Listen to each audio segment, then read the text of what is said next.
আজ সকালে জাফরিন নুসাইবা আর মীরাকে নিয়ে জুবরান আর আবিদ নীলগিরি খান থেকে খানবাড়িতে পৌঁছেছে। আসার পর থেকে জাফরিন মন খারাপ যেমনটা যাওয়ার সময় ছিল। জাফরিন ফোনে ফাতেমার সাথে কথা বলছিল, তখন হঠাৎ নিচে চেঁচামেচির আওয়াজে ফোন রেখে দৌড়ে নিচে গিয়ে দেখলো সবাই একসাথে জড়ো হয়ে আছে, আর জুবরান রেগেমেগে মীরার দিকে তাকিয়ে আছে। মীরা ফ্লোরে বসে বড়সড় জড়সড়ো হয়ে কাঁদছে। সুফিয়া বেগম ছেলেকে বোঝাচ্ছেন, আর ইমরা বেগম মীরার কাছে জুবরানের কাছে ক্ষমা চাইছেন। এসব দেখে জাফরিন স্থবির হয়ে গেল। কিছুক্ষণ আগের ঘটনা, জুবরান আজ সকালে ফেরার পর থেকে সুফিয়া বেগম সুযোগ খুঁজছিলেন জুবরানকে মীরার আর তাদের বিয়ের কথা বলার জন্য। যখন তিনি সুযোগ বুঝে জুবরানের রুমে গেলেন, ধীরে সুস্থে জুবরানকে সব বুঝিয়ে বলে তার মতামত জানতে চাইলেন, তখন তিনি এটাও জানালেন তার বাবা বলেছে ছেলের মতই তার মত হবে। জুবরান মীরার হাবভাব দেখে জানতো এমন কিছু একটা ঘটনা ঘটতে চলেছে। তখন তীক্ষ্ণ মস্তিষ্ক আগে থেকেই তাকে সব জানান দিয়ে দিয়েছিল। তখন জুবরান তার মায়ের কাছে কথা স্বাভাবিক উত্তর নাকচ করে দিয়ে বলে দিয়েছিল, মীরা তার টাইপের না। সুফিয়া বেগম ও ছেলের মতে ওপর থেকে আর কোনো কথা বলেনি। তিনি ছেলের মতো জেনেই চলে আসেন সেই রুম থেকে। কিন্তু এই খবর মীরার কান পর্যন্ত পৌঁছাতেই ঘটে আরেক বিপত্তি। মীরা পুরো বাড়ি জুড়ে তুলকালাম করতে শুরু করে দেয়। সে কেঁদে কেটে সোজা জুবরানের রুমে চলে যায়। জুবরান তখন ফোনে কারোর সাথে জরুরি কথায় ব্যস্ত ছিল। তখন মীরাকে তার শার্টের কলার আঁকড়ে ধরে কাঁদতে কাঁদতে জানতে চাইল কেন তাকে জুবরান প্রত্যাখ্যান করলো। তার দেখা এতদিনের স্বপ্ন কি হবে তাহলে। ঠিক সেই মুহূর্তে জুবরানের সকল আত্মসংযম ভেঙে চুরমার হয়ে যায়। সে এতদিন মনে মনে মীরার প্রতি যে পরিমাণ রাগ নিজেকে মধ্যে নিয়ন্ত্রণে রেখেছিল, সে সব রাগ আজ একেবারে বেরিয়ে আসে। সে মীরার হাত ধরে টেনে হিঁচড়ে নিচে নিয়ে সকলের সামনে তাকে এক ঝটকায় ফ্লোরে ছুঁড়ে ফেলে। সেটা দেখে সবাই অবাক হয়ে জুবরানকে জিজ্ঞেস করে কি হয়েছে। তখন জুবরান মীরার দিকে ক্রন্দিত দৃষ্টিতে তাকিয়ে বলে, এই মেয়ের কত বড় সাহস! ও আমার রুমে এসে আমার সাথে কলার ধরে আমাকে বলছে আমি নাকি ওর স্বপ্ন ভেঙেছি, আমি কেউ স্বপ্নে ঠেকা নিয়ে বসে আছি। ইমরা বেগম তখন অবিশ্বাসের চোখে মীরার দিকে তাকিয়ে বললেন, মীরা, তুই এমন কেন করছিস? মীরা কোনো জবাব দিচ্ছে না, শুধু ফ্লোরের দিকে তাকিয়ে নীরবে চোখের পানি ঝরাচ্ছে। বাড়িতে তখন পুরুষ সদস্য কেউ নেই। এই পরিস্থিতিতে সামাল দেওয়ার জন্য তাই সুফিয়া বেগম পরিস্থিতি সামলানোর জন্য জুবরানকে বললেন, বাবা, তুমি শান্ত হও। বাচ্চা মেয়ে ভুল করে ফেলেছে, আমরা দেখছি। ও আর তোমাকে বিরক্ত করবে না, আমরা ওকে বুঝিয়ে দেব। ইমরা বেগম মীরার কাজে লজ্জিত হয়ে জুবরানের কাছে অনুনয় করে বললেন। জুবরান ইমরা বেগমের কথার উত্তরে বলল, এই কি চাচি, ওর অপরাধের ক্ষমা তুমি কেন চাইছো? এই মুহূর্তে জাফরিন এসে এইসব দেখে স্তম্ভ হয়ে গেল। আচমকা তখন জুবরানের ফোনে একটা কল আসে। কলটা তুলতে অপর পাশ থেকে কিছু কথোপকথন কর্ণগোচর হওয়ার সাথে সাথেই সকলে অগোচরে জুবরান মুখে বাকি হাসি ফুটে উঠল। জুবরান তখন পেছন ফিরে জড়সড়ি দাঁড়িয়ে থাকা জাফরিনকে দেখে বলল, গিয়ে লাগেজ গুছা, আমরা কালই আমেরিকায় ফিরে যাচ্ছি। সুফিয়া বেগম তখন আতঙ্কিত হয়ে জুবরানকে জিজ্ঞেস করলেন, জুবরান বাবা, তুই রাগ করিস না। আমি ওর হয়ে তোর কাছে ক্ষমা চাইছি। আমি আজই ওকে বাড়ি পাঠিয়ে দিচ্ছি। কেন, কি হয়েছে? আমরা না 1 মাসের জন্য এসেছি বাংলাদেশে? জুবরান মায়ের দিকে তাকিয়ে নরম স্বরে বলল, হ্যাঁ মাম, কিন্তু একটা জরুরি কাজ পড়ে গেছে, আমার যেতে হবে, পরে না হয় আবার আসবো। তোমরা না 1 মাসের জন্য এসেছো বাংলাদেশে?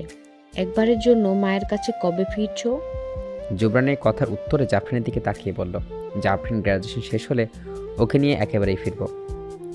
পরদিন সকালে জাফরিন নিচে এসে দেখলো জুবরান আগে থেকেই ডাইনিংয়ে বসে সবাই মিলে তাকে ঘিরে জোরে জবরদস্তি করে সেটা ওটা মুখে তুলে খাওয়াচ্ছে।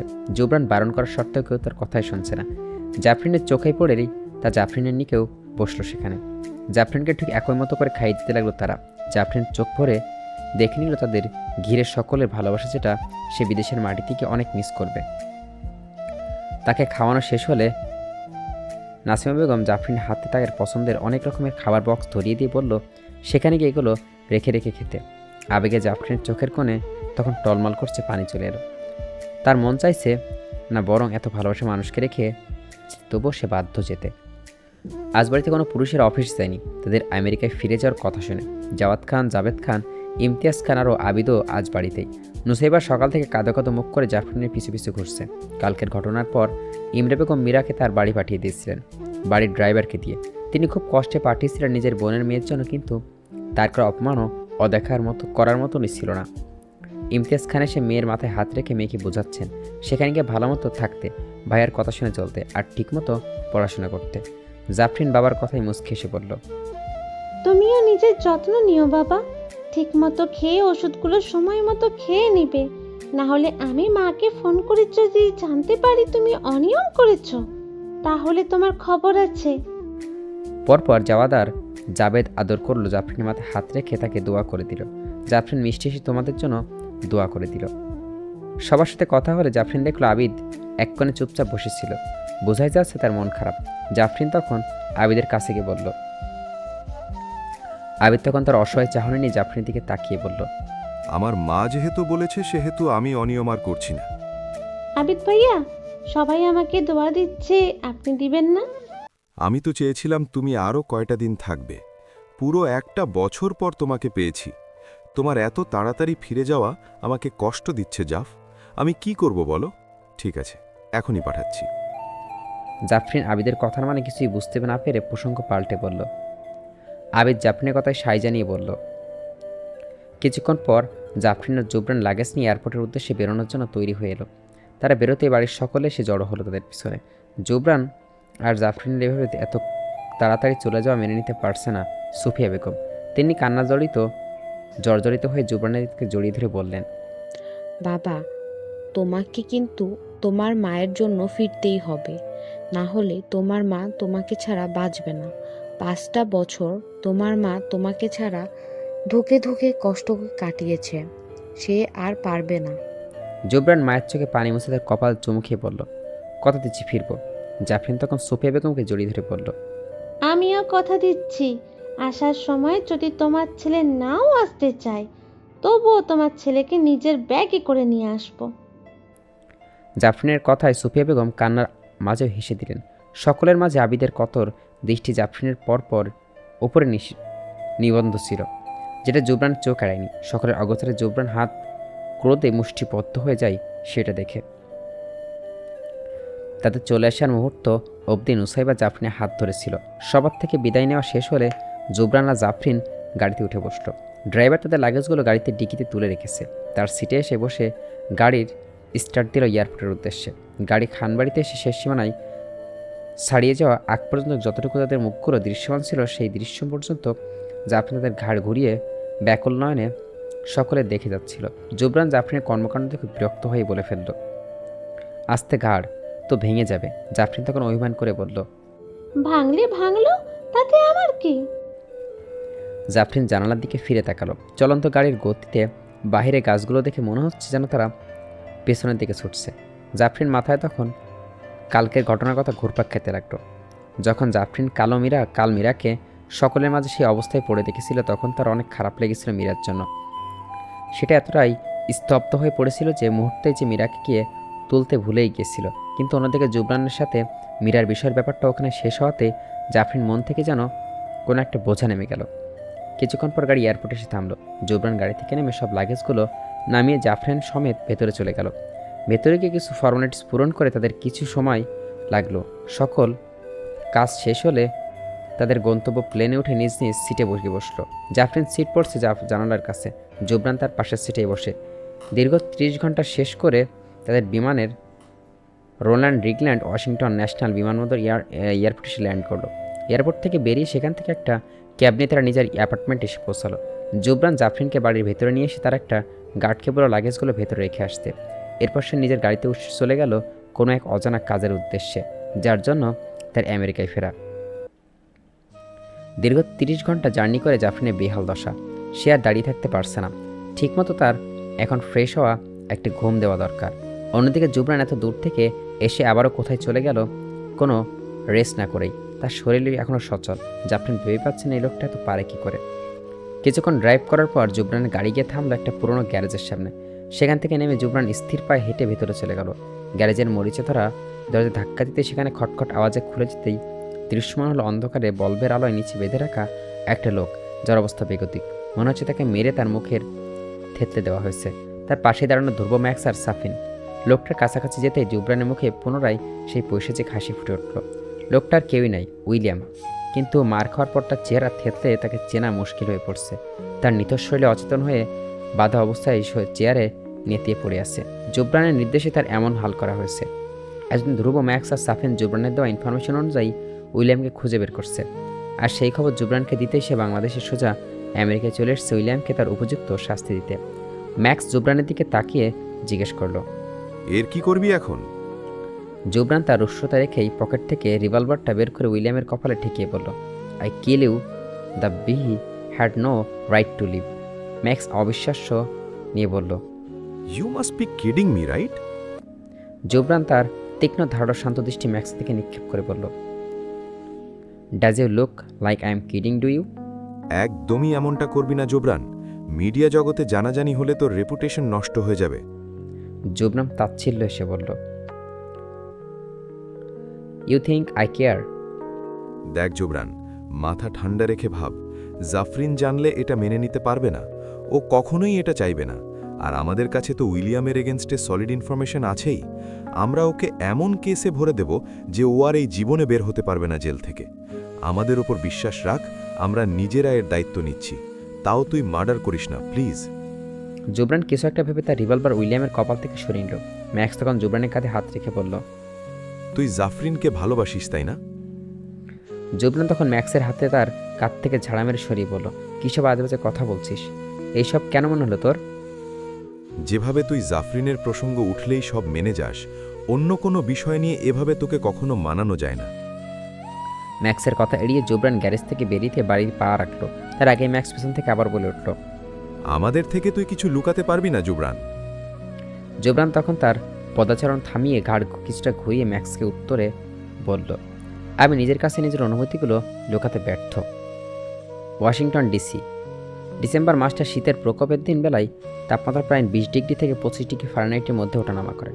ডিসেম্বর থেকে ফেব্রুয়ারি মাঝামাঝি এই সময়টাতে অ্যাপচিয়ান পর্বতমালা থেকে ঠান্ডা বাতাস বয়ে আসে এবং উপকূলীয় সমভূমির উপর দিয়ে প্রবাহিত হয়, যার ফলে শীতের প্রকোপে তুষারপাত হতে দেখা যায়। এই তুষারপাত ডিসেম্বর থেকে মার্চ পর্যন্ত অব্যাহত থাকে, তবে সবচেয়ে বেশি তুষারপাত জানুয়ারি এবং ফেব্রুয়ারি মাসের দিকে। ঠিক তেমনই আজই বাহিরের আবহাওয়া থেকে বেশ শুষ্ক তবে সুন্দর তুষারপাত হচ্ছে। ক্লাস শেষ করে জাফরিন ফাতেমার অনামিকা ভার্সিটির ক্যাম্পাসে বসে তুষার বিলাস করছে। জাফরিনে হাত পেতে দিতেই জলীয় বাষ্পের কঠিন বরফের স্ফুটিংগুলো তার হাতে এসে পড়ছে। ফাতেমার অনামিকাও তাই করছে। তাদের সবার গায়ে শীত নিবারণের জন্য লং কোট পরা। অনামিকা তখন বলে উঠল, চল আজকে হেঁটে হেঁটে বাসায় যাই। তোরা তোদের ড্রাইভারকে বলে দে গাড়ি নিয়ে বাসায় চলে যেতে। না, জুবরান ভাইয়া জানলে রাগ করবেন। উনি আমার বাসায় ফেরার সময় জানেন, সেই সময়ে 1 মিনিট দেরি হলে তিনি কৈফিয়ত চাইবেন। আর তখন যদি বলি আমি হেঁটে বাসায় এসেছি, তখন তিনি অনেক রাগ করবে। হ্যাঁ, সাফিন যদি ফোন করে জানাতে পারে আমি এখনো বাসায় যাইনি, তখন ও আমার জন্য চিন্তায় থাকবে। দেখবি অফিস রেখে আমাকে নিতেই চলে আসে। কে বলেছে আমাদের ঘোরা হবে না? আমরা যখন যেখানে ঘুরতে চাচ্ছি তারা তো আমাদের সেখানে নিয়ে যাচ্ছে। সবার সাথে ঘোরা আর বান্ধবীদের সাথে একান্তে ঘোরা কি এক হলো নাকি? আমরা 3 বান্ধবী একবার একসাথে ঘোরার কথা ছিল, মনে আছে? তোদের মনে থাকবে কি করে? তোরা নিজেদের জীবনের সঙ্গীদের পেয়ে আমাকে ভুলে গেছিস। অনামিকার মন খারাপ দেখে জাফরিন আর ফাতেমা বাধ্য হলো তার কথায় রাজি হতে। ফাতেমা সাবিনকে কল করে জানিয়ে দিল যেন সে চিন্তা না করে। অন্যদিকে জাফরিন জুবরানকে কল করে পেল না, তার কল বিজি পেল। তাই তারা ড্রাইভারকে বলে দিল চলে যেতে। অনামিকা, জাফরিন আর ফাতেমা ভার্সিটি থেকে বেরিয়ে হাঁটতে লাগলো। হাঁটতে তারা এক অপরের সাথে গল্প করছিল। তখন তারা দেখলো রোডের পাশে একটা বড় নদী, যার পাশে বিস্তৃত খোলা মাঠ। অনামিকা তার সেখানে টেনে নিয়ে বসলো। জায়গাটা দেখতে অনেক সুন্দর লাগছিল। বরফের স্তূপে চারিপাশে সবুজ গাছপালাগুলো ঢেকে গিয়েছিল। মাটিতে পড়ে বরফের মোটা আচ্ছাদন, সেটা দেখে তাদের বরফকে মোলায়েম বোলাতে চেষ্টা করলো। তারা একসাথে মিলে ওখানে সকল বরফ জড়ো করে স্নোম্যান বানাতে শুরু করলো। অনেক কষ্টের পর তারা একটা বড় স্নোম্যান বানাতে সফল হলো তারা। অনামিকা তার ফোন বের করে স্নোম্যানের সাথে তার ছবি তোলা শুরু করলো। তখন জাফরিন দুষ্টুমি করে অনামিকার মুখে একতলা বরফ স্তূপ ছুঁড়ে মারল। অনামিকাও মাটিতে পড়া বরফ তুলে সেটা হাটের মুঠোয় চেপে ধরে বরফের বল বানিয়ে জাফরিনকে ছুঁড়ে মারল। কিন্তু জাফরিন সময় মতো সরে যাওয়াতে সেটা গিয়ে লাগলো ফাতেমার গায়ে। ফাতেমা তখন বরফের বল বানিয়ে অনামিকাকে ছুঁড়ে মারল, কিন্তু অনামিকা সরে যাওয়াতে জাফরিনের গায়ে গিয়ে পড়লো ঠান্ডা শীতল বরফের তলাগুলো। এভাবে তাদের মধ্যে বরফের বল বানিয়ে ফেঁকাফেঁকি যুদ্ধ লেগে গেল। কিছুক্ষণ এই যুদ্ধ অতবাহিত থাকলো। একটু পরে ক্লান্ত হয়ে তারা মাটিতে বসে হাসতে হাসতে এক অপর উপর লুটিয়ে পড়ল। তারা তাদের খেলা এতটাই মাশগুল ছিল যে সময়ের খেয়াল তাদের মধ্যেই ছিল না। সেই রোড দিয়ে তখন ধ্রুবর গাড়ি যাচ্ছিল। সে তাদের তিনজনকে রোডের আশেপাশে মাঠে এভাবে বরফ ছোড়াছড়ি করতে দেখে তার গাড়ি থামল। তখন তাদের সাথে জাফরিনকে দেখে তার মাথা জুবরানের হেনস্থ করা একটা দুষ্টি বুদ্ধি খেয়ে গেল। সে জুবরানকে কল দিয়ে জুবরানকে তখন একটা প্রেস কনফারেন্সের ভিতর ছিল। ধ্রুব অসময়ে কল পেশে সেখান থেকে উঠে কিছুটা দূরে গিয়ে কল তুলতে ধ্রুব বলল, জাফরিন কি বাড়ি ফিরেছে ভার্সিটি থেকে? হঠাৎ ধ্রুব তাকে ফোন করে জাফরিনের কথা জিজ্ঞেস করতে জুবরান মনে খটকা লাগলো। অপপাশ থেকে জুবরান বলল, এতক্ষণে তোর বাসায় চলে যাওয়ার কথা, কিন্তু ওর কথা তুই জিজ্ঞেস করছিস হঠাৎ? ধ্রুব তখন হাতের ফোনটা কিছুটা দূর থেকে মুখে চিপে হেসে আবার ফোনের কাছে এনে জুবরানকে বলল, তুই আগে খোঁজ নিয়ে দেখ ও বাসায় আছে কিনা। অনামিকার থেকে শুনলাম জাফরিন নাকি অনেক আগেই ভার্সিটি থেকে বেরিয়েছে, কিন্তু বাসায় পৌঁছায়নি। জুবরান ধ্রুব আর কোনো কথা না শুনে তড়িৎ কল কেটে উত্তেজনায় হয়ে তার ড্রাইভারকে কল দিল। ড্রাইভার থেকে যখন সে জানতে পারলো জাফরিন গাড়ি করে বাসায় যায়নি, তখন তার মাথা বাস পড়ল। চিন্তায় তার মাথা কাজ করছিল না। সে নিজের প্রেস কনফারেন্সে ফেলে রেখে তাড়াহুড়ো করে গায়ে কোট জড়িয়ে গাড়িতে উঠে বসে জাফরিনকে খুঁজতে, কিন্তু তখন আবারও ধ্রুব কল এলো। সেটা তুলতেই ধ্রুব বলল, কিরে, জানতে পেরেছিস ও বাসায় পৌঁছেছে কিনা? জুবরান তড়িঘড়ি করে বলল, না পৌঁছায়নি, আমাকে খুঁজতে বেরোচ্ছে এখন। আজ ওকে পেলে ওর খবর আছে। ও কেন গাড়ি করে বাসায় যায়নি এটা আমার জানা দরকার। বুঝলাম, কিন্তু জাফরিনের জন্য তোকে এত উত্তেজিত দেখাচ্ছে কেন? জুবরান তখন দৃঢ় কণ্ঠে ধ্রুবকে বলল, because she means at lot to me. এটা জানতেই এই প্র্যাঙ্কটা করলাম। জুবরান অবাক হয়ে প্রশ্ন করল, কিসের প্র্যাঙ্ক? চিন্তার কোনো কারণ নেই। জাফরিন অনামিকা আর ফাতেমার সাথেই আছে। ভার্সিটি থেকে কিছুটা দূরে রোডের অপর পাশের মাঠে তারা একে অপরের উপর বরফ ছোড়াছুড়ি খেলছে। আমি তো শুধু একটু তোকে ঘাটিয়ে দেখতে চেয়েছিলাম, একটু মজা নিতে প্র্যাঙ্কটা করলাম। জুবরান তার এমন কথা শুনে রাগে ফেটে বজ্রকণ্ঠে ধ্রুবকে হুমকি দিয়ে বলল, just meet for once and I will kill shit out of you. Dhruv তখন বুঝতে পারলো জুবরান সোজা সাথে মজা নিচ্ছে, আর সে অনেক বড় ভুল করে ফেলেছে। এখন জুবরানের সামনে পড়লে জুবরান তাকে আস্ত রাখবে না। সে জুবরানের ভয়ে তড়িৎ কল কেটে দিয়ে সেখান থেকে গাড়ি নিয়ে কেটে পড়ল। জাফরিন বাসায় ঢোকা মাত্রই তার চোখ গেল জুবরানের উপর, যে কিনা শান্ত ভঙ্গিতে পায়ের উপর পা তুলে কাউসে বসে চোখ বন্ধ করে মাথার ওপর করে রেখেছে। এমনিতেই দেরি হওয়াতে সে আতঙ্কে ছিল, তার উপর তার ভয় সে যে এতক্ষণ করছিল তার সামনেই তাকে পড়তে হলো। এমন শান্ত নিস্তব্ধ পরিবেশে জাফরিনের শরীর কাটা দিয়ে উঠল, যেন ঝড়ের আগেই নিস্তব্ধতা একটা। সে কোনো শব্দ না করে ধীর পায়ে জুবরানকে পাশ কাটিয়ে তার রুমে জিনিস ছিল। তখনই জুবরান ভারী গলায় বলে উঠল, দাঁড়া। জুবরান গলা এতটাই ভারী ছিল যে জাফরিন কেঁপে উঠল। সে ফিরে জুবরানের দিকে তাকাতে জুবরান ধীরে সুস্থ তার মাথায় তুলে জাফরিনের দিকে প্রখর দৃষ্টি নিক্ষেপ করে আবার বলল, কোথায় ছিল এতক্ষণ? ড্রাইভারকে বাসায় কেন পাঠিয়ে দিয়েছিস?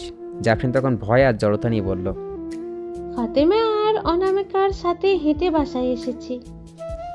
জুবরান আবারও ঠান্ডা গলায় বলল, তাদের বাড়ি এখান থেকে অপোজিটে। হ্যাঁ, কিন্তু আজ ওদের ইচ্ছে ছিল হাঁটার, তাই একসাথে হেঁটেছি আমরা। সেটা আমাকে বলার প্রয়োজন মনে করিসনি কেন? আমি তো আপনাকে কল করেছিলাম, কিন্তু বিজি পেয়েছি। পরবর্তীতে আমি যে এতবার কল ব্যাক করছিলাম সেটা রিসিভ করিসনি। জুবরানের কথায় জাফরিন ব্যাগ থেকে ফোনটা বের করে জুবরানের 20টা কল উঠে আসছে। জাফরিন তখন অনুশোচনায় বলল, আমি দুঃখিত ভাইয়া, হয়তো হাত লেগে ফোন সাইলেন্ট হয়ে গিয়েছিল, তাই খেয়াল করিনি। জুবরান তখন ধমকেশ্বরে বলে উঠল, দুঃখিত মাই ফুট, তোর দুঃখিত হওয়ার ধার ধারি না আমি। আমার পারমিশন ছাড়া কোন সাহসে গাড়ি ফেরত পাঠিয়েছিস? আমার কথার কি কোনো মূল্য নেই তোর কাছে? আমি কি সারাদিন তোর চিন্তায় তোর পেছনে লেগে থাকবো? আমাকে কি তুই পাগল পেয়েছিস বসেছিস? জুবরান এর আগে কখনো জাফরিনের সাথে এইভাবে ধমক কথা বলেনি। জুবরান এমন ধমকাতে জাফরিন চোখের কোণে অভিমানে পানি জমে গেল। জুবরান সেটা লক্ষ্য করে মাত্র আর এক মুহূর্ত সেখানে বসল না, সে উঠে সেখান থেকে চলে গেল। জাফরিন হাতের উল্টোটা পিঠ দিয়ে চোখের পানি মুছে দুঃখ ভারাক্রান্ত মন নিয়ে তার রুমে চলে গেল। কিছুক্ষণ পর জাফরিন নিচে এসে মেট থেকে জানলো জুবরান বাসে এসে এখনও লাঞ্চ করেনি। জাফরিন ভাবলো জুবরান নিশ্চয়ই তার ওপর রেগে এমন করছে। তখন জাফরিন অনুশোচনা নিয়ে নিজেই জুবরানকে খুঁজতে রুমে এসে দরজার টোকা দিল, কিন্তু জুবরান তার রুমে পেল না। তখন তার মনে হলো জুবরান নিশ্চয়ই ছাদে হবে। সেটা ভেবে জাফরিন ছাদে গেল। ছাদে গিয়ে দেখলো জুবরান ছাদের কোণে দাঁড়িয়ে সিগারেট টানছে আর খোলা আকাশের ধোঁয়ায় কুণ্ডলি ছড়াচ্ছে। সেই দিন হাইওয়েতে জুবরানের সিগারেট খেতে দেখে জাফরিন গিয়ে বকার পর থেকে আর জুবরান এইসব খেতে দেখেনি সে, কিন্তু আজ আবারও কেন সেই সব খাচ্ছে? অন্যদিকে জুবরান জাফরিনের আজ বকার পর জাফরিনের চোখের পানি আসা দেখে তার ভেতরে ভেতরে কষ্ট হচ্ছে। নিজের উপর জেদ করছে কেন, তখন সে নিজের রাগ নিয়ন্ত্রণ করতে পারেনি এটা ভেবে। নিজের কারণে জাফরিন চোখের পানি আসায় তার এমন অনুভূত হচ্ছে যেন কেউ তার হৃদয়ে খাঞ্জর চালিয়ে দিচ্ছে। সে তার মনের এই যন্ত্রণা দমিয়ে রাখতে এতদিন পার না পার সিগারেট ধরিয়েছে। জাফরিন তৎক্ষণাৎ গিয়ে জুবরানের মুখ থেকে সিগারেটটা শালাটা টান দিয়ে নিচে ফেললো, পা দিয়ে পিষে ফেললো।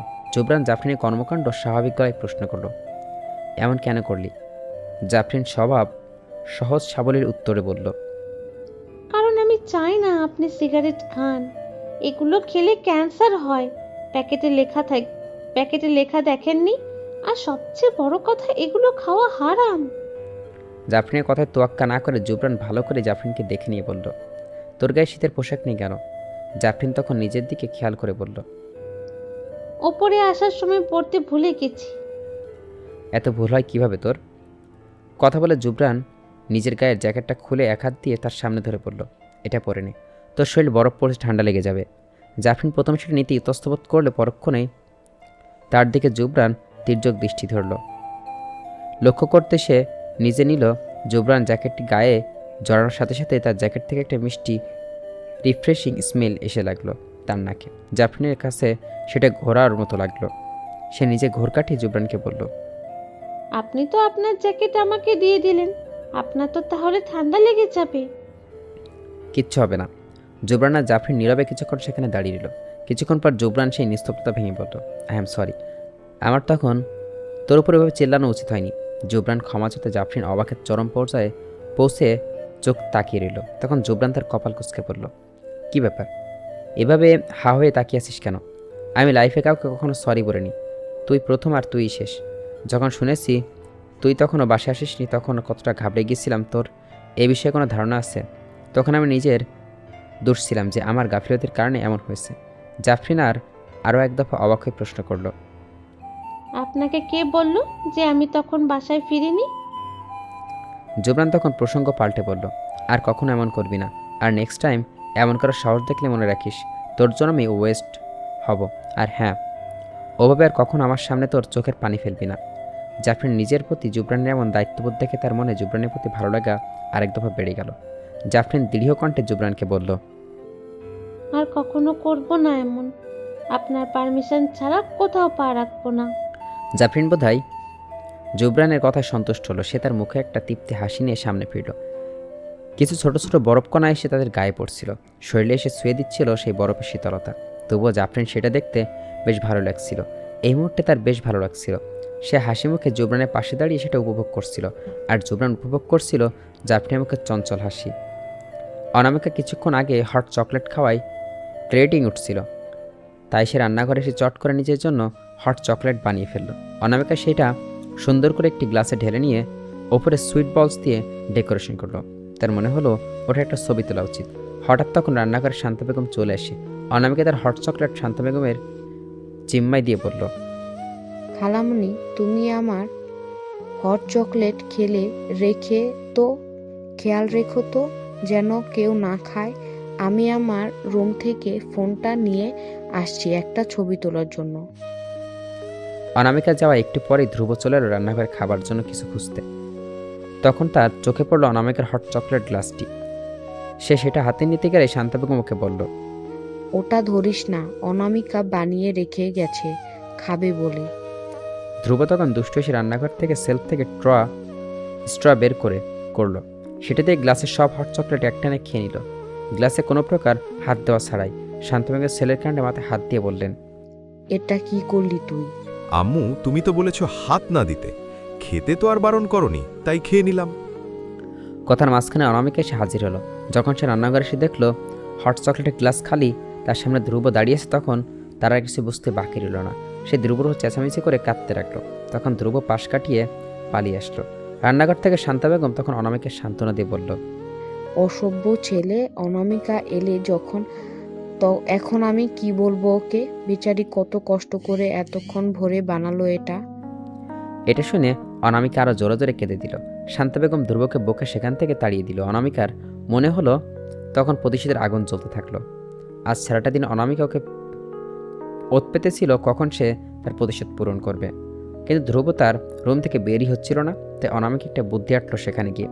রান্নাঘর থেকে ডিশওয়াশ লিকুইডের বোতল এনে ধ্রুবর রুমের দরজার সামনে অনেকগুলো লিকুইড ছেড়ে দিল। এরপর সেখান থেকে কিছুটা দূরে দাঁড়িয়ে ধ্রুবকে ডেকে বলল, দাঁড়া, আমি আবারও বানিয়ে দিচ্ছি তোকে এটা, তাও তুই এভাবে কাঁদিস না। ছিচ কাঁদুনে মেয়ে একটা। ধ্রুব ভাই নিচে আসুন, খালামুনি আপনার জন্য কাচ্চি রান্না করেছে। কাচ্চির কথা শুনে ধ্রুব আর লোভ সামলাতে না পেরে কোনো কিছু চিন্তা না করে দরজা খুলে হুড়মুড় করে বেরোতে গিয়ে সে লিকুইডে পা দিয়ে ঢপাস করে টাইসের মেঝেতে পড়ে গেল।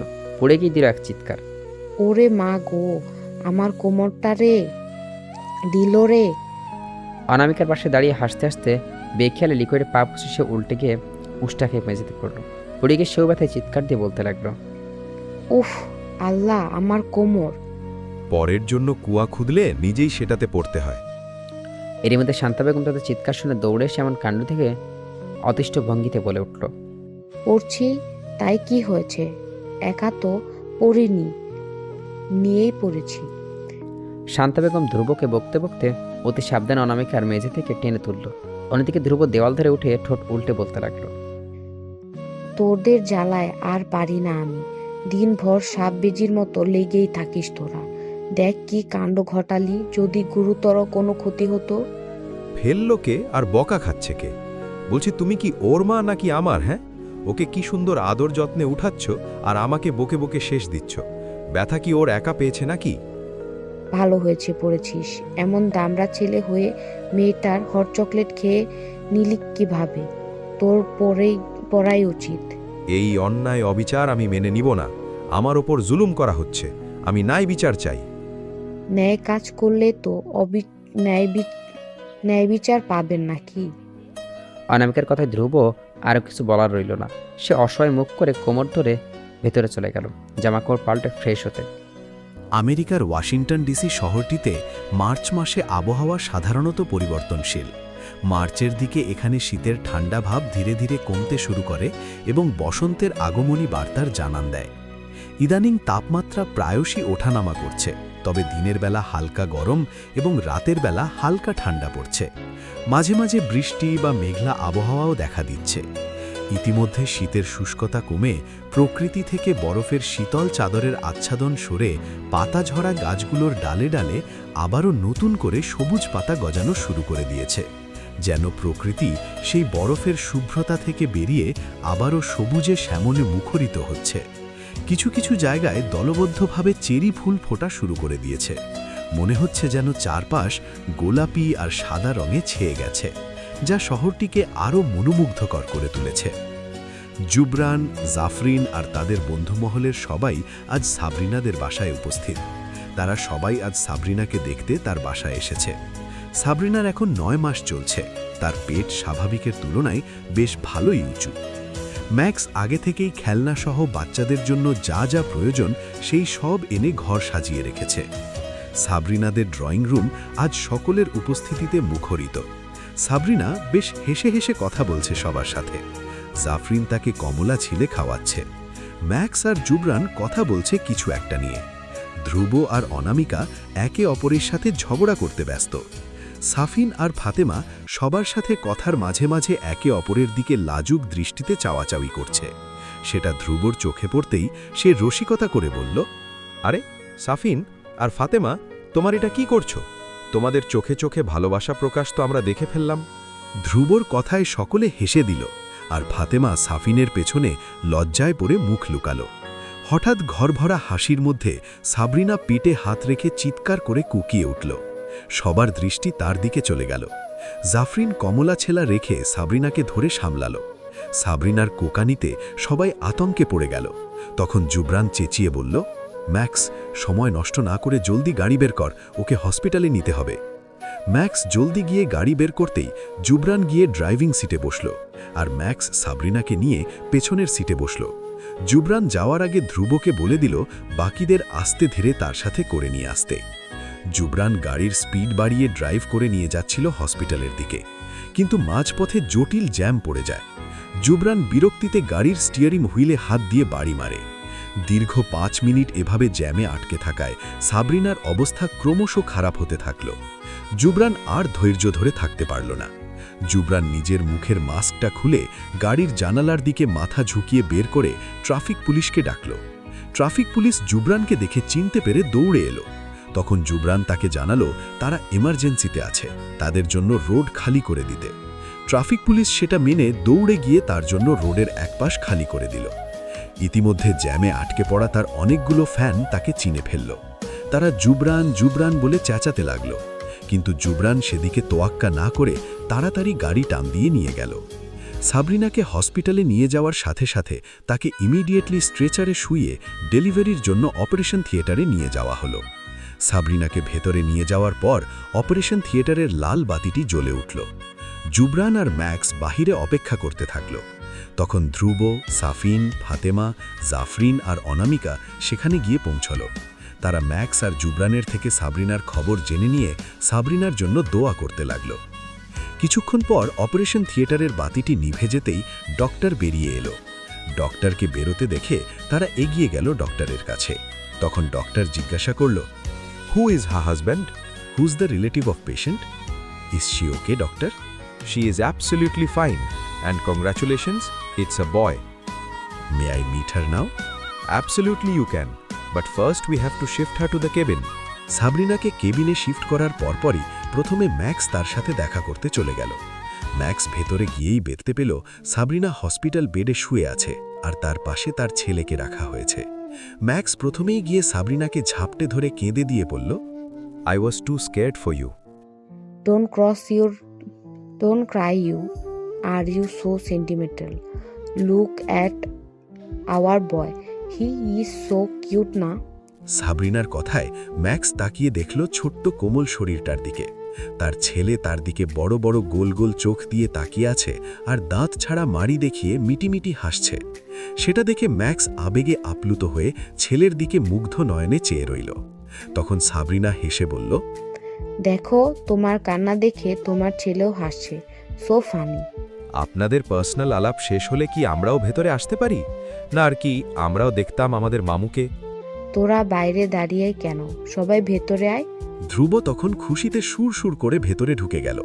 ধ্রুব ঢোকার পরপরই এক এক করে সবাই ঢুকে পড়ল। জাফরিন খুশিতে এসে জড়িয়ে ধরল সাবরিনাকে। তারপর নতুন অতিথিকে দেখে দোয়া করে বলল, আল্লাহ তোমাকে নেক হায়াত দান করুক।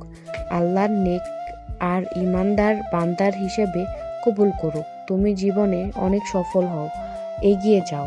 তোমার বাবা মা যেন তোমাকে নিয়ে গর্ব করে। দোয়া রইল তোমার জন্য, ছোট্ট সোনা। পরপর ফাতেমা আর অনামিকাও সাবরিনার ছেলেকে দেখে দোয়া করে দিল। নার্স এসে বাচ্চাকে ম্যাক্সের হাতে তুলে দিতে চাইলে সে নিতে ভয় পেল। এত ছোট্ট বাচ্চা যদি তার হাত থেকে পড়ে যায়? তখন সাবরিনা তাকে আশ্বস্ত করে নিতে বলল। ম্যাক্স তখন প্রথমবারের মতো ছেলেকে কোলে তুলে নিল। তার মনে ভিন্ন এক অনুভূতি কাজ করছিল, একদম নতুন এক অনুভূতি, বাবা হওয়ার অনুভূতি। সে আদর করে ছেলের কপালে একটা চুমু খেল। এরপর নার্স এক এক করে সবার কোলে বাচ্চাটাকে তুলে দিল। জাফরিন বাচ্চাটাকে কোলে নিতেই জুবরান কাছে এসে বাচ্চাটার ছোট্ট এক হাত তার হাতে তুলে চুমু খেল। জাফরিন তার কোলে থাকা ছোট্ট অস্তিত্বটাকে দেখে বলল, মাশাআল্লাহ, ও দেখতে ভারী সুন্দর হয়েছে। দেখতে হবে না, এটা আমার ছেলে, তাই আমার মতোই হ্যান্ডসাম হয়েছে। আমার ছেলে আমার মতোই হবে। তোদের কি ধ্রুব আর অনামিকার ভূতে ধরেছে নাকি? এই ছোট্ট একটা বিষয় নিয়ে দুজন মিলে কি শুরু করে দিয়েছিস? তখন ম্যাক্স দৃঢ়তা নিয়ে সমঝোতার সাথে বলল, সব কথার শেষ কথা, ছেলে যেহেতু আমাদের দুজনের, তাই আমাদের দুজনের মতোই হয়েছে। নতুন অতিথিকে ঘিরে সকলের আনন্দে মুখরিত হয়ে সারা কেবিন জুড়ে খুশির মহল তৈরি হল। সমুদ্রের পানির স্রোতপ্রবাহের ধারার মতো দ্রুত ক্যালেন্ডারের পাতা পাল্টে আরও 3টি বছর অতিবাহিত হয়ে গেল। সাথে অতিবাহিত হয়ে গেল আরও 3টি গ্রীষ্ম, শীত, শরৎ ও বসন্ত। সময় অতিবাহিত হওয়ার সাথে মানুষের পরিবর্তন জীবনের একটি অবিচ্ছেদ্য অংশ। সময়ের ব্যবধানে অনেকে জীবন থেকে হারিয়ে যায়, আবার অনেকে নতুন করে যোগ দেয়। তেমনি সময়ের সাথে সাথে তাদের এক একজনের জীবনে এসেছে নতুন নতুন পরিবর্তন। জাফরিন, অনামিকা আর ফাতেমার আজ অনার্স ফাইনালের রেজাল্ট বের হবে। সেই সূত্রে অনামিকা আর ফাতেমা আজ সকাল থেকেই জাফরিনের সাথেই জুবরানের বাসায় আছে। ওদের সাথে সাবরিনাও আছে। সাবরিনার কোলে তার ছেলে আদিল খেলা করছে। আদিলের বয়স এখন ৩ বছর। সাবরিনা তার পুরো নাম রেখেছে আহনাফ আহমেদ আদিল, যার অর্থ প্রশংসিত, ন্যায়বান এবং সরল পথের অনুসারী। আদিল এই অল্প বয়সেই অনেকটা বুঝদার আর দায়িত্বশীল। সে তার বাবা মার কষ্ট হোক এমন কোনো কাজ করে না। আদিল জাফরিনকে দেখা মাত্র মায়ের কোল ছেড়ে ছুটে চলে গেল তার কাছে। ছোট্ট আদিল দৌড়ে জাফরিনের কাছে গিয়ে তার ছোট ছোট 2 হাত মেলে ধরে জাফরিনকে বলল, জাফলান, কোলে নাও। আদিল জাফরিনের জন্য পাগল, আর জাফরিনও আদিলকে অনেক ভালোবাসে। জাফরিন প্রাণবন্ত হাসি নিয়ে 2 হাত এগিয়ে আলতো করে আদিলকে কোলে তুলে নিয়ে তার কপালে চুমু খেয়ে বলল, আমার বাবাটা। আদিল, তোমাকে না বলেছি আন্টি বলবে তো? আন্টি বলবে, নাম ধরে ডাকবে না। থাক আপু, বকো না আমার বাবাটাকে। ও এখন ছোট, তাই বলতে পারছে না। বড় হলে ঠিক হয়ে যাবে। দেখো, আবার ওকে লাই দিয়ে মাথায় তুলো না, পরে মাথায় উঠে নাচবে। আমার বাবাই তো, মাথায় উঠলেও সমস্যা নেই। যেভাবে ওকে ভালোবাসা দিয়ে মাথায় তুলবো, সেভাবেই ওর করা অন্যায়গুলো আদর করে বুঝিয়ে শুধরিয়ে দেব। জাফরিনের কথায় সাবরিনা সন্তুষ্ট হাসল। অন্যদিকে অনামিকা সারা ড্রয়িং রুম জুড়ে পায়চারা করছে, আর একটু পরপর ফাতেমা আর জাফরিনকে দেখছে। অনামিকা জাফরিন আর ফাতেমাকে স্বাভাবিক ভঙ্গিতে আদিলের সাথে খেলতে দেখে প্যানিক নিয়ে বলল, আমরা তো পরীক্ষায় নিজের বেস্টটা দিতে চেষ্টা করেছি, বাকিটা আল্লাহ ভরসা। আমি জানি আল্লাহ কখনো আমাদের নিরাশ করবেন না। দোয়া করতে থাক, টেনশন করিস না। এই, তোদের কি একটু টেনশন হচ্ছে না রেজাল্ট নিয়ে? জাফরিন তো ফাইনালের আগে বিশেষভাবে জুবরান ভাইয়া পড়িয়েছে, ও নিশ্চিত অনেক ভালো করবে। ইনশাআল্লাহ। শুধু আমি না, তোরাও ভালো করবি। আমি আমাদের 3 জনের জন্যই দোয়া করেছি। কিছুক্ষণ পর অনলাইনে রেজাল্ট বের হলে তারা দেখল 3 জনই ফার্স্ট ক্লাস পেয়েছে। কিন্তু জাফরিনের পয়েন্ট একটু বেশি ছিল, যেহেতু জুবরান পরীক্ষার আগে তাকে বিশেষভাবে গাইড করেছে। জুবরান এতক্ষণ বাসায় ছিল না। জাফরিনদের রেজাল্ট আসা মাত্রই সাবরিনা তাকে কল করে বলাতে সে অনেকগুলো বক্স ভর্তি মিষ্টি হাতে বাসায় ফিরল। জুবরানের পিছে পিছে ধ্রুব আর সাফিনও এলো মিষ্টি নিয়ে। আপনারা এতগুলো মিষ্টি কেন এনেছেন? এত মিষ্টি কে খাবে? সেলিব্রেশনে কোনো কিপটামি হবে না, তাই বেশি বেশি এনেছি। সবাই গিয়ে একসাথে সোফায় বসল। তখন ধ্রুব জুবরান আর সাফিনকে খুঁচিয়ে খুঁচিয়ে বলল, কি রে, তোদেরকে থেকে কিন্তু আজ আমি আর ম্যাক্স ট্রিট ডিজার্ভ করি। আবারও সে মুখ ফসকে বলে ফেলল, কারণ আর যাই হোক, তোদের বাবু সোনা জাদুটোনারা আজ ভালো রেজাল্ট করেছে বলে কথা। জাফরিনের সামনে ধ্রুবর এমন বেভাস কথায় জুবরান ধ্রুবর দিকে চোখ রাঙিয়ে তাকালো। সেটা ধ্রুব বুঝতে পেরে ভয়ে সিটিয়ে গেল। তখন সাফিন বলল, আজ রেস্টুরেন্টে গিয়ে ট্রিট দেওয়ার মতো এনার্জি নেই, যা খাবি বাসায় অর্ডার করে নে। জুবরান তখন জাফরিনকে বলল তার রুম থেকে তার ফোনটা নিয়ে আসতে। জাফরিন কথা মতো জুবরানের ফোনটা আনতেও পড়ে গেল। জুবরানের রুমে গিয়ে জাফরিন কোথাও তার ফোন খুঁজে পাচ্ছিল না, তাই সে বুদ্ধি করে আগে নিজের ঘরে গিয়ে নিজের ফোনটা নিয়ে এলো, যেন তার ফোন দিয়ে জুবরানকে কল করলে রিং বাজলেই সে ফোনটা খুঁজে পায়। কিন্তু জাফরিন তার ফোন দিয়ে জুবরানকে কল লাগাতে গিয়ে ভুলবশত হাত লেগে সে হোয়াটসঅ্যাপে ঢুকে গেল। তার সামনে তার আর আবিদের চ্যাট খুলে গেল। জাফরিন দেখল আবিদের আইডি ব্লক করা। তার শেষ মেসেজ এমন ছিল, best of luck for your result Jaf. এবার শীঘ্রই তুমি আমার হতে চলেছ। বড় আব্বু বলেছে তুমি দেশে ফিরলেই তিনি আমাদের বিয়ের ব্যবস্থা করবেন। আমি অপেক্ষা করছি তোমার জন্য। তুমি কি বলতে পারবে এই অপেক্ষার শেষ কোথায়? বলো, তুমিও কি আমার মতো করে এই অপেক্ষার প্রহর গুনছ জাফ? জাফরিন অবাক হলো আবিদের এমন ভালোবাসার স্বীকারোক্তিতে। তার থেকেও বেশি অবাক হলো তার আইডি ব্লক করা দেখে। জাফরিন ইদানিং খেয়াল করছে তার ফোনে মেসেজ একা একাই সিন হয়ে যাচ্ছে, আবার সে অ্যাক্টিভে না থাকলেও তাকে অ্যাক্টিভ দেখাচ্ছে। প্রথমে সে এটা তার মনের ভুল মনে করলেও আজ আবিদে আইডি তার ফোনে ব্লক দেখে তার সন্দেহ আজ সত্য প্রমাণ হলো। জাফরিন এসব ভাবতে ভাবতে তার ফোন দিয়ে জুবরানের ফোনে কল লাগাতেই সে দেখল জুবরানের বেডের কোণায় তার ফোন পড়ে আছে। জাফরিন বিড়বিড় করে জুবরানকে বেপরোয়া বলে ফোনটা হাতে নিতেই তার সামনে আরেক ধাপ রহস্যের পর্দা উন্মোচিত হল। জুবরানের ফোনের স্ক্রিনে তার নাম্বার ফায়ারফ্লাই লিখে নামের পাশে একটা ব্ল্যাক লাভ দিয়ে সেভ করা। জাফরিনের মনে পড়ে গেল তার প্রথমবার আমেরিকায় এসে ফোনে সিম ভরার পর সেই আননোন মেসেজ আসার কথা, যেটাই লেখা ছিল, welcome to my destiny firefly. জাফরিনের তখন কেন যেন মনে হলো তার জুবরানের ফোন খুলে দেখা উচিত, হয়তো সে আরও অজানা কিছুর সম্মুখীন হতে পারে। জাফরিন একজন আত্মমর্যাদাবান, সাহসী আর বুদ্ধিমতী মেয়ে। সে কখনো এভাবে কারো ব্যক্তিগত ফোন নিয়ে ঘাঁটত না, কিন্তু আজ বিষয়টা তার সত্য জানা নিয়ে, যেটা তার জীবনের সাথে জড়িত। জাফরিন ফোনটা খুলতে গিয়ে দেখল জুবরানের ফোনে লক সেট করা। জাফরিন তখন বুদ্ধি খাটিয়ে জুবরানের জন্মসাল বসালো লকটাতে, কিন্তু তাতে কোনো কাজ হলো না, ইনকারেক্ট পাসওয়ার্ড দেখালো। জাফরিন অনেকবার চেষ্টা করে এই সেই পাসওয়ার্ড বসালো, কিন্তু কিছুতেই কোনো কাজ হলো না। জাফরিনের বারবার চেষ্টা করাতে ফোনে 30 সেকেন্ডের টাইমার সেট হলো। টাইমারের আগে সে আর নতুন কোনো পাসওয়ার্ড বসাতে পারবে না। জাফরিন 30 সেকেন্ড অপেক্ষা করল। টাইমার শেষ হতেই সে কি মনে করে নিজের জন্মসাল টাইপ করে দিল। তখন অবাক করে ফোনটা খুলে গেল। জাফরিন আজ ধাপে ধাপে অবাকই হয়ে যাচ্ছে। এত শত না ভেবে সে আবারও তার কাজে মন দিল। জাফরিন জুবরানের ফোন ঘাঁটতে গিয়ে তার মাথায় পুরো আকাশ ভেঙে পড়ল। সে দেখল জাফরিনের প্রত্যেকটা অ্যাকাউন্টের অ্যাক্সেস জুবরানের ফোনে রয়েছে। তাহলে কি এতদিন জুবরানই তার অ্যাকাউন্টগুলো কন্ট্রোল করত? আবিদকেও কি জুবরানই ব্লক করেছে? জাফরিনের মাথায় হাজার হাজার প্রশ্ন ঘুরপাক খেতে লাগল। এসব ভাবতে ভাবতে জাফরিন জুবরানের গ্যালারিতে ঢুকে গেল। তখন আরেক ধাপে চমকে গিয়ে দেখল জুবরানের গ্যালারি ভরা তার ছবি, এমনকি তার ছোট থেকে এই পর্যন্তকার সকল ছবি তার গ্যালারিতে উপস্থিত। যখন জুবরান আমেরিকাতে ছিল আর জাফরিন বাংলাদেশে, তখনকার জাফরিনের ছবিও জুবরানের ফোনে রয়েছে। কিন্তু প্রশ্ন হলো, এসব ছবি সে পেল কোথায়? জাফরিন তো তুলেনি। দেখেই বোঝা যাচ্ছে এখানে তোলা প্রত্যেকটা ছবি তার অগোচরে তোলা হয়েছে। জাফরিন আরও দেখল তার সেদিনের নীলগিরির ছবি, যখন সে সাদা গাউন পরা অনমন্যে দাঁড়িয়ে গায়ে মেঘ মাখিয়ে নিচ্ছিল, তখনও জুবরান ছবিটা তার অজান্তেই তুলেছিল। অন্যদিকে জাফরিনকে এতক্ষণেও নিচে নামতে না দেখে জুবরান সন্দেহবশত নিজেই ওপরে চলে এলো। ওপরে নিজের রুমে আসতেই জুবরান যখন জাফরিনের হাতে নিজের ফোন দেখল, তখন সে পেছন থেকে এসে তার হাত থেকে ছো মেরে সেটা কেড়ে নিয়ে বলল, তোকে আমি ফোন আনতে বলেছিলাম, আর তুই এটা কি করছিস? আমার ফোনের লক কি করে খুললি তুই? তোর সাহস কি করে হলো আমার প্রাইভেসিতে হাত দেওয়ার? জাফরিন তখন লাল লাল চোখ নিয়ে জুবরানের দিকে তীক্ষ্ণ দৃষ্টি নিয়ে বলল, এসব কেন করেছেন? তুমি ঠিক কি করছো বলো? জুবরান শঙ্কিত চোখে জাফরিনের দিকে তাকিয়ে বলল, কোন সব শেখ? জাফরিন ঠান্ডা নিরেট কণ্ঠে বলল, আপনি জানেন আমি কি নিয়ে কথা বলছি। এখন কোনো কিছুই আর গোপন নেই। আমি বোকা কিংবা অবুঝ কোনোটাই নই যে এসব ধরতে পারবো না। বলুন, আমার ফোনের কন্ট্রোল আপনি কেন রেখেছেন? আপনি আবিদ ভাইকে কেন ব্লক করেছেন? আপনার ফোনে আমার এত এত ছবি কি করছে? আর সেদিনের মেসেজটাও আপনারই ছিল, তাই না?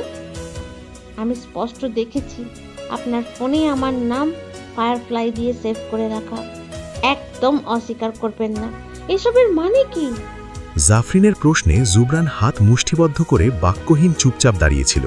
জাফরিন তখন আবারও প্রশ্ন করল, কি হলো বলুন, উত্তর দিন। এখন চুপ কেন? জুবরান তখন কঠিন স্বরে বলল, তুই কি চাচ্ছিস এখন এই নিয়ে সিন ক্রিয়েট করতে? আমি আমার প্রশ্নের উত্তর চাচ্ছি। বলুন, কেন করেছেন এমন? জুবরান তখন রাগে ফেটে জোরে গর্জে বলে উঠল, cause I love you dammit. জুবরানের এমন জোরালো ভারী গলার আওয়াজ নিচ পর্যন্ত পৌঁছে গেল। জাফরিন কেঁপে উঠল জুবরানের মুখ থেকে এমন অপ্রত্যাশিত শব্দ শুনে। তার নিজের কানকে বিশ্বাস হচ্ছিল না। এতক্ষণে সকলে জুবরানের চেঁচানোর আওয়াজ পেয়ে তার রুমে চলে এলো। জাফরিন আবারও অবিশ্বাস নিয়ে জিজ্ঞাসা করল, আপনি এসব ঠাট্টা করে বলছেন তাই না? তোর মনে হয় আমি এই বিষয়ে তোর সাথে ঠাট্টা করব? সত্য তো তোর চোখের সামনেই। আমি তোকে ভালোবাসি, এটাই সত্য। জুবরানের কথা শুনে সবার সাথে দাঁড়িয়ে থাকা অনামিকা অবিশ্বাসে নিজের মুখে হাত চেপে ধরল। ফাতেমা আতঙ্ক নিয়ে দাঁড়িয়ে রইল। সে এই ভয়টাই পাচ্ছিল এতদিন। আদিল ম্যাক্সের কোলে শুয়ে আছে। সাফিন আর ধ্রুব নিশ্চুপ দাঁড়িয়ে আছে। তখন সাবরিনা এগিয়ে গিয়ে জাফরিনকে ধরে বলল, জাফরিন, তুমি শান্ত হও ও একটু বোঝার জন্য চেষ্টা করো। জুবরান তোমাকে মন থেকে ভালোবাসে। ও সব সময় তোমার ভালো চেয়ে এসেছে। ভালোবাসা? কিসের ভালোবাসা? একজনের অজান্তে তার প্রাইভেসি ঘাটা কোন ধরনের ভালোবাসা? তাকে আননোন নাম্বারে মেসেজ দিয়ে আতঙ্কে ফেলা কোন ধরনের ভালোবাসা? আর সবচেয়ে বড় কথা, উনি তো জানেন ওনার ছোট ভাইয়ের সাথে আমার বিয়ে ঠিক করে রাখা। সেটা জানা সত্ত্বেও উনি কিভাবে এমন পরিস্থিতিতে আমাকে ভালোবাসতে গেলেন? দেখো জাফরিন, ভালোবাসা কোনোদিন পরিস্থিতি দেখে হয় না, এটা হৃদয়ের ব্যাপার, এমনি এমনি হয়ে যায়। আমি কোনো দিনও আমার ফ্যামিলির এগেনস্টে যাব না, এটা উনি ভালো করেই জানেন। আপু, ওনাকে বলবেন উনি যেন আমাকে ভুলে যায়। শীঘ্রই আবিদ ভাইয়া আর আমার বিয়ে হতে চলেছে, তাই ওনাকে বলবেন ওনার মন থেকে আমাকে নিয়ে এসব চিন্তা মুছে ফেলতে। আমি কিছুদিনের মধ্যেই দেশে ফিরছি। এসব জানার পর ওনার সাথে আর এক ছাদের নিচে থাকা আমার পক্ষে সম্ভব না। কথাটা শেষ করে জাফরিন তড়িৎ সেখান থেকে বেরিয়ে এসে নিজের রুমে গিয়ে দরজা লাগিয়ে দিল। জুবলান জাফরিনের কথার ধারালতা পরখ করে তার যাওয়ার পানে চোয়াল শক্ত করে চেয়ে রইল। জাফরিন যে সেই কখন নিজের রুমের দরজা আটকে ছিল সেটা এখনও খোলেনি, রাতে খেতেও আসেনি। তখনকার ঘটনার পর সবাই জুবরানকে বুঝিয়ে রেখে নিজ নিজ বাসায় ফেরত চলে গিয়েছিল। মাঝরাতে ঘুম ভাঙল জাফরিনের। সে এশার নামাজ পড়ে সিজদায় গিয়ে কাঁদতে কাঁদতে জায়নামাজেই ঘুমিয়ে পড়েছিল। ঘুম ভাঙতেই জাফরিনের মাথায় তখনকার কথা ঘুরতে লাগল। সে তখন ইচ্ছে করেই জুবরানকে কঠিন কথা শুনিয়ে দিয়েছিল, যেন জুবরান তাকে ওর মন থেকে মুছে ফেলে। জাফরিনের মনেও 3 বছর আগে থেকেই জুবরানের প্রতি অনুভূতি সৃষ্টি হয়েছিল। এটা সে তখন বুঝতে পেরেছিল যখন সে জানতে পেরেছিল তার বড় আম্মু মীরার আর জুবরানের বিয়ে ঠিক করবেন, যেটা শুনে পর জাফরিনের সেই মুহূর্তে সব বিষাদ লেগেছিল। তার মনে একটা চাপ অনুভূত হয়েছিল, কিন্তু পরবর্তীতে জুবরান নিজের ইচ্ছায় সেই বিয়েটা নাকচ করে দেওয়াতে তার মনে সেই বোঝা নেমেছিল। আর এই ঘটনার পরই জাফরিন জানতে পেরেছিল জুবরানের প্রতি তার অনুভূতির ব্যাপারে। জাফরিন এত বছর এটা নিজের থেকে লুকিয়ে গেছে, তবে কাল যখন সে জুবরানের মুখ থেকে শুনল জুবরানও তাকে ভালোবাসে, তখন জুবরানের সামনে যেন সে দুর্বল হয়ে না পড়ে, সেই জন্যই এমন করেছে জাফরিন। জাফরিন ভাবনা থেকে বেরিয়ে উঠে ওয়াশরুমে গিয়ে অজু করে এসে তাহাজ্জুদের নামাজ আদায় করে নিল। নামাজ পড়ে সে আল্লাহর কাছে কেঁদে কেঁদে বলল তার মন থেকে জুবরানের প্রতি এই অনুভূতিগুলো যেন আল্লাহ তুলে নেয়। দীর্ঘ 3 বছর যাবৎ জাফরিন এমনটাই করে যাচ্ছে। নিজের মনের অযাচিত অনুভূতির জন্য সে আল্লাহর কাছে ক্ষমা চেয়ে দোয়া করছে, যেন আল্লাহ তার মন থেকে সকল হারাম অনুভূতিগুলো তুলে নেয়। সে যেন কোনো হারামে জড়িয়ে না পড়ে, সে যেন আল্লাহ থেকে দূরে না সরে যায়। মোনাজাত শেষ করে তাসবিহ পড়তে পড়তে জাফরিন দেখল ফজরের ওয়াক্ত পড়ে গেছে। জাফরিন তখন ফজর আদায় করে তার ফোনটা হাতে নিয়ে আবিদকে কল লাগালো। বাংলাদেশে এখন বিকেল সময় 4টে। আবিদ এই সময় অফিসে ছিল। জাফরিন আবিদকে এই সময়ে কখনো কল করে না, কিন্তু আজ করাতে আবিদ ঘড়ি ঘড়ি করে কলটা তুলে সালাম দিতেই অপর পাশ থেকে জাফরিন সালামের উত্তর নিয়ে বলল, আবিদ ভাই, কিছুদিনের মধ্যেই আমরা বাংলাদেশ ফেরার ব্যবস্থা করুন। তুমি কি জুবরান ভাইয়ার সাথে ফিরছো না? না, উনি পরে যাবেন। দয়া করে আমার ফেরার ব্যবস্থা করুন, আমি কিছুদিনের মধ্যেই ফিরতে চাই। জাফরিনের কথায় আবিদ আরও কিছু জিজ্ঞাসা করতে চেয়েও করল না। জাফরিন কথা শেষ করে ফোন রেখে দিল। এরই মধ্যে 1 সপ্তাহ হয়ে এলো। জাফরিন আর জুবরান এক ছাদের নিচে থেকেও একে অপরের মুখোমুখি হয় না। জুবরান বাসায় ফিরলে জাফরিন তার রুম থেকে বের হয় না, আর জুবরানও ইদানিং তেমন বাসায় ফেরে না। সারাদিন সে বাহিরে কাটিয়ে রাতে দেরি করে বাসায় ফেরে। সে নিজেও চায় না জাফরিন তার কারণে কোনো অস্বস্তিতে পড়ুক। তার মন খুব করে চায় একটু বার জাফরিনকে দেখতে, কিন্তু জুবরান জাফরিনকে ভেবে নিজের ইচ্ছেগুলোকে দমিয়ে রাখে। জাফরিনকে সে আগে স্বাভাবিক হওয়ার জন্য সময় দিতে চায়। প্রত্যেক দিনের মতো জুবরান আজও বাসায় নেই। জাফরিন তার রুমে লাগেজ গুছাচ্ছে। লাগেজ গুছানো শেষ হলে জাফরিন তার স্টাডি টেবিলের কাছে গিয়ে জুবরানের জন্য একটা চিঠি লেখা শুরু করল। জাফরিন জানে তার যাওয়ার পর তাকে খুঁজতে জুবরান তার ঘরেই আসবে। চিঠিটা লেখা শেষ হলে সে পাশে থাকা একটা মার্বেলের ভর সেটার উপর রেখে লাগেজ নিয়ে নিচে নেমে এলো। নিচে এসে মেয়েটকে বলে দিল জুবরান বাসায় ফিরলে তাকে জানাতে যে জাফরিন বাংলাদেশে ফিরে গেছে। মেয়ের তার কথায় সায় জানাতেই জাফরিন শেষবারের মতো বাড়িটার দিকে চোখ বুলিয়ে বেরিয়ে গেল। জুবরান বেশ রাত করেই বাসায় ফিরল। ফিরেই সে মেয়েটকে জানতে চাইল জাফরিন রাতে খেয়েছে কিনা। মেয়েট তখন জুবরানকে জাফরিনের বলে দেওয়া কথাটা জানাতেই জুবরান থমকে গেল। সে জানে জাফরিনের একার পক্ষে এত তাড়াতাড়ি ভিসা জোগাড় করে দেশে ফেরা অসম্ভব। জুবরান তড়িৎ উঠে জাফরিনের রুমে চলে গেল। গিয়ে যখন রুম ফাঁকা দেখল, তখন রাগে হাত মুষ্টিবদ্ধ করে জোরে দেওয়ালে ঘুষি মারল। আচমকা জুবরানের চোখ গেল জাফরিনের স্টাডি টেবিলের আটকে থাকা একটা সাদা কাগজের ওপর। জুবরান কাছে গিয়ে সেটা হাতে তুলে দেখল জাফরিন তার জন্য একটা চিঠি লিখে রেখেছে। সেটাই লেখা ছিল, জুবরান ভাই, আমি বাংলাদেশে ফিরছি। আপনি যখন এই চিঠিটা হাতে পাবেন ততক্ষণে আমি হয়তো মাঝপথেই থাকবো। আমি জানি আমাকে আপনি রুমে না পেয়ে এতক্ষণে রাগে আমার রুমের দেয়ালে একটা একটা এক দুটো ঘুষি তো মেরেছেনি। আমি জানি আমাকে আপনি রুমে না পেয়ে এতক্ষণে রাগে আমার রুমের দেয়ালে একটা দুটো ঘুষি তো মেরেছেনি। আপনার রাগ সম্পর্কে আমি অবগত। সেদিন আপনার মুখ থেকে ভালোবাসার কথা জানার পর আপনার সাথে আমার এক ছাদের নিচে থাকা সম্ভব না। আমার দম বন্ধ হয়ে আসছিল সেখানে। আমি জানি আপনি ভাবছেন আমার একার পক্ষে দেশে ফেরা সম্ভব না, তাই বলে রাখি আমাকে আবিদ ভাইয়া সাহায্য করেছে। তাই আমাকে নিয়ে কোনো চিন্তা করবেন না। আবিদ ভাইয়া নিজেই আমাকে নিতে এসেছিলেন এত দূর থেকে। আর হ্যাঁ, আমি চাই আপনি আমার আর আবিদ ভাইয়ের বিয়ের পরই দেশে ফিরবেন। আমি চাই না আপনি আমাদের বিয়েতে কোনো ধরনের সমস্যা সৃষ্টি করুন। হয়তো পরের বার যখন আপনার সাথে আমার দেখা হবে ততদিনেই আমি আপনার ছোট ভাইয়ের বউয়ের পরিচয়ে আপনার সামনে আসব। তখন আপনি আমার জন্য থাকবেন একজন পরপুরুষ। তাই বলছি, এখন থেকে আমার জন্য নিজের মনের সকল অনুভূতি মুছে ফেলুন। আপনি চাইলেই এটা পারবেন। আমি বড় আম্মুকে কথা দিয়েছিলাম আপনাকে সাথে নিয়েই ফিরব। যেহেতু সেটা পারিনি, তাই নিজ দায়িত্বেই দেশে ফিরবেন। আশা করি আবারও বড় আম্মুর মনে কোনো কষ্ট দিবেন না। ইতি, জাফরিন। চিঠিটা পড়ামাত্র জুবরান রাগে ফেটে গর্জে রুমে থাকা সব ভেঙে তছনছ করে ফেলল। নিচে থাকা মেইডও চমকে গেল তার এমন গর্জনে আর ভাঙাচড়ার শব্দে। জুবরান রাগে গজগজ করতে করতে মুখে আওড়ালো, আমার ভালোবাসা তোর কাছে এতটাই মূল্যহীন লেগেছে যে আমার পরিবর্তে তুই আবিদকে বেছে নিয়েছিস? তাহলে তৈরি থাক। এতদিন তুই শুধু আমার ভালোবাসা আর যত্ন দেখেছ, এখন থেকে দেখবি আমার অবহেলা। আজকে আবহাওয়া বেশ রৌদ্রোজ্জ্বল, তবে সকাল হওয়ার কারণে সূর্যের তাপের প্রখরতা কম। আকাশ বেশ পরিষ্কার, কোথাও কোনো বৃষ্টির আভাস নেই। আকাশের চঞ্চলতায় চারিপাশ আলোকিত করে তুলেছে। ইদানিং সূর্যের তাপমাত্রার প্রখরতায় ভ্যাপসা গরম পড়ছে। বাহিরে পাখিদের কিচিরমিচির শব্দ শোনা যাচ্ছে। জাফরিনের বারান্দার থাই গ্লাসটা খুলে রাখা, যার ফলে জাফরিনের রুমে রোদের আলো উকি দিচ্ছে। জাফরিন তার ড্রেসিং টেবিলের সামনে দাঁড়িয়ে অফিসে যাওয়ার জন্য তৈরি হয়ে হিজাব বাঁধছে। জাফরিন আমেরিকা থেকে বাংলাদেশে ফেরার আজ 1 মাস অতিবাহিত হয়ে গেছে। বাংলাদেশে ফিরে আসার পরেও তার বারবার জুবরানের কথা মনে পড়ছিল। জুবরানের চিন্তা সে কিছুতেই মাথা থেকে বের করতে পারছিল না। তাই জাফরিন ঠিক করেছিল সে নিজেকে ব্যস্ত রাখতে তাদের অফিসে ইন্টার্নিং শুরু করবে। সেই অনুযায়ী সে আবিদকে জানিয়ে নিজেদের অফিসে জয়েন দিয়েছিল। খানবাড়ির কারোরই জাফরিনের এই সিদ্ধান্তে কোনো আপত্তি ছিল না। জাফরিনের ধারণা সে নিজেকে ব্যস্ত রাখলে জুবরানের ভাবনা তাকে আর বিরক্ত করতে পারবে না। জাফরিন তৈরি হতে হতে ভাবনায় পিছিয়ে গেল গত 1 মাস আগের সেই দিনে, যেদিন সে আবিদের সাথে দেশে ফিরেছিল। সেদিন আবিদের সাথে খানবাড়িতে পা রাখার সাথে সাথে জাফরিন সুফিয়া বেগমের চোখে জুবরানকে ফিরে পাওয়ার ব্যাকুলতা দেখেছিল।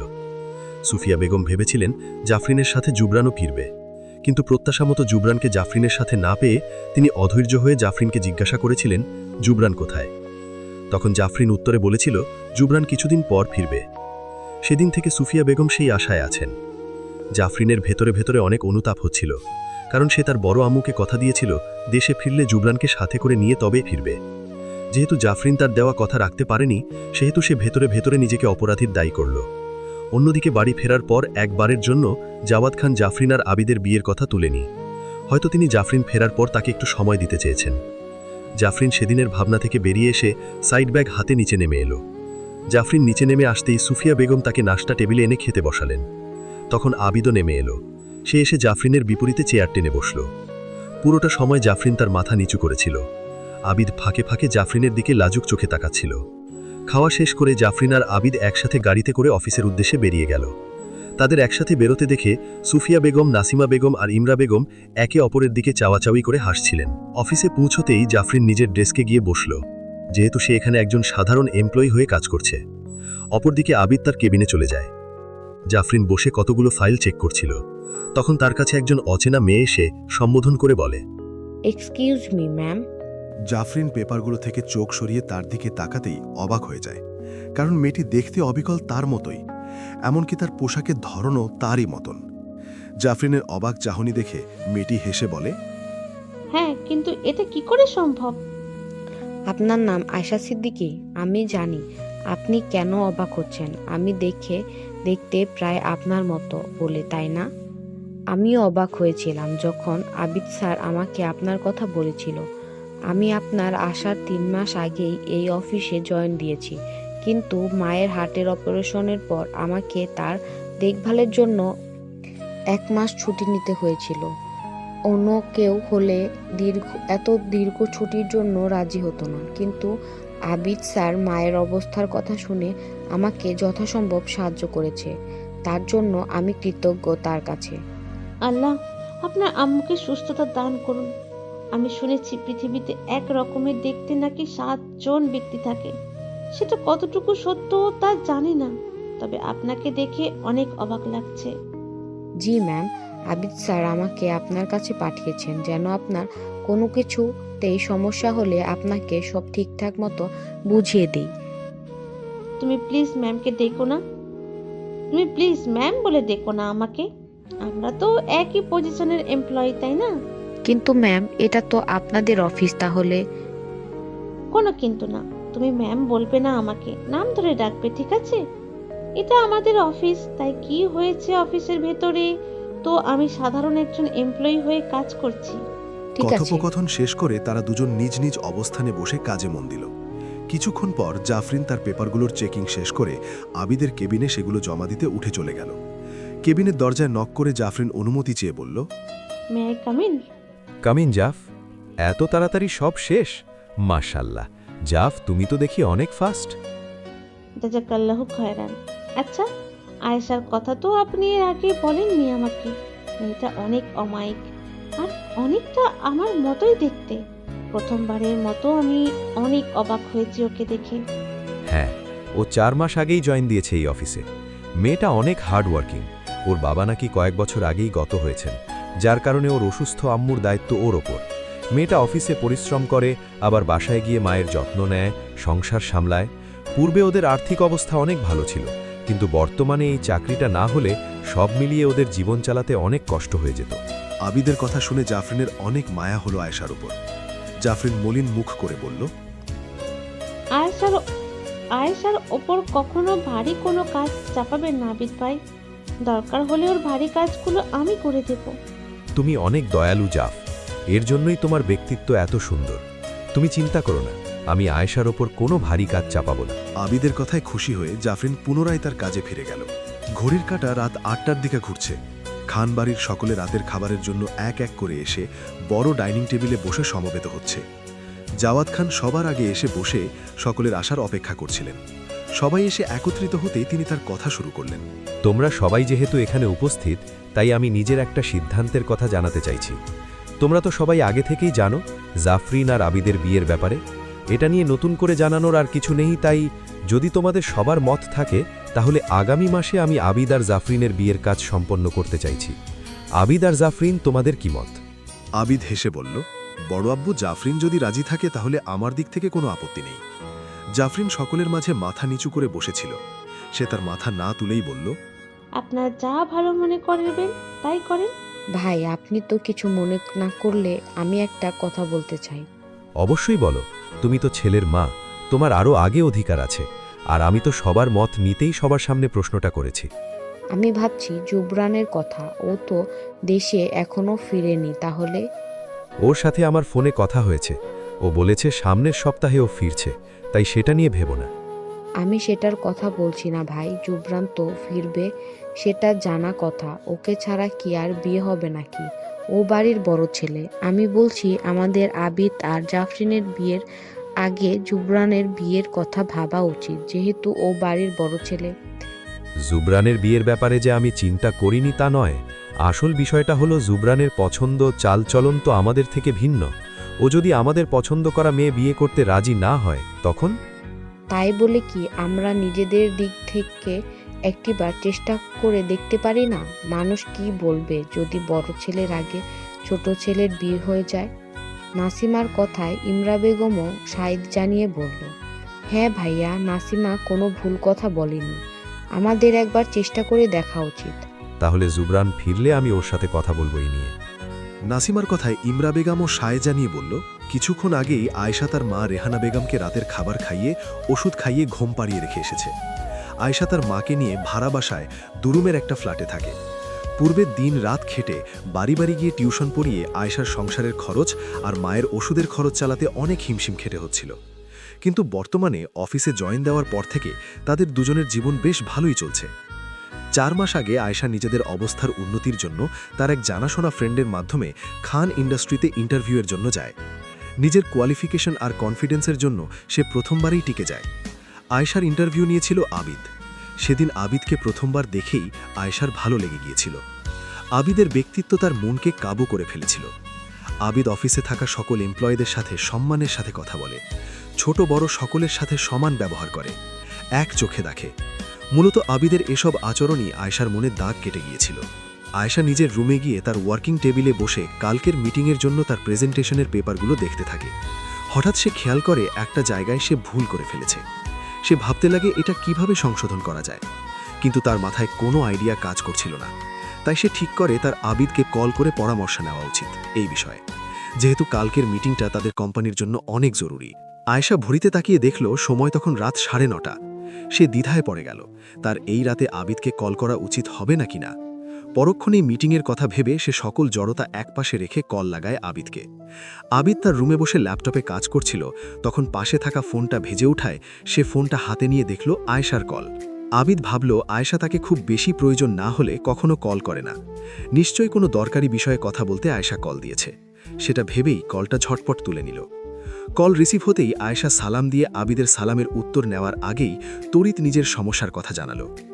আবিদ আয়েশার সমস্যা বুঝে সমাধান বলে দেওয়ার সাথে সাথে আয়েশা ঝটপট কথা শেষ করে পুনরায় সালাম দিয়ে কল কেটে দিল। আবিদ বুঝল না আয়েশার এমন তাড়াহুড়োতে থাকার কারণ। সে ভাবল আয়েশা হয়তো সংসারের দায়িত্ব আর কাজের চাপে এমন তাড়াহুড়োতে ছিল। তাই সে চিন্তা করল যেহেতু মেয়েটা পরিস্থিতির শিকার হয়ে সংসারের বোঝা একা টানতে এমন অক্লান্ত পরিশ্রম করে যাচ্ছে, তাই তাকে যথেষ্ট ছাড় দেওয়া উচিত। আজ জাফরিনের চোখে আয়েশার প্রতি সহানুভূতি দেখে তারও আয়েশার প্রতি পূর্বের ন্যায় আরও সহানুভূতি কাজ করতে লাগল।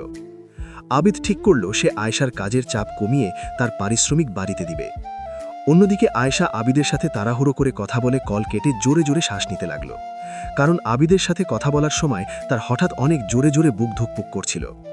আয়েশার গাল রক্তিম বর্ণ ধারণ করেছে। সে জানে যখনই আবিদের আশেপাশে থাকে অথবা তার সাথে কথা বলে তখনই তার সাথে এমনটা হয়। সেটা ভাবতেই আয়েশা লজ্জা পেয়ে 2 হাতের তালু দিয়ে নিজের মুখ ঢেকে ফেলল।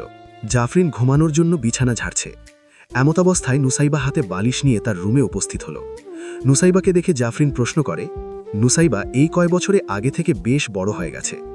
অষ্টাদশী নুসাইবা এনার ইন্টার ফার্স্ট ইয়ারে পড়ছে, কিন্তু বয়স বাড়লেও সে জাফরিনের কাছে ঠিক সেই আগের ছোট্ট নুসাইবাই রয়ে গেছে।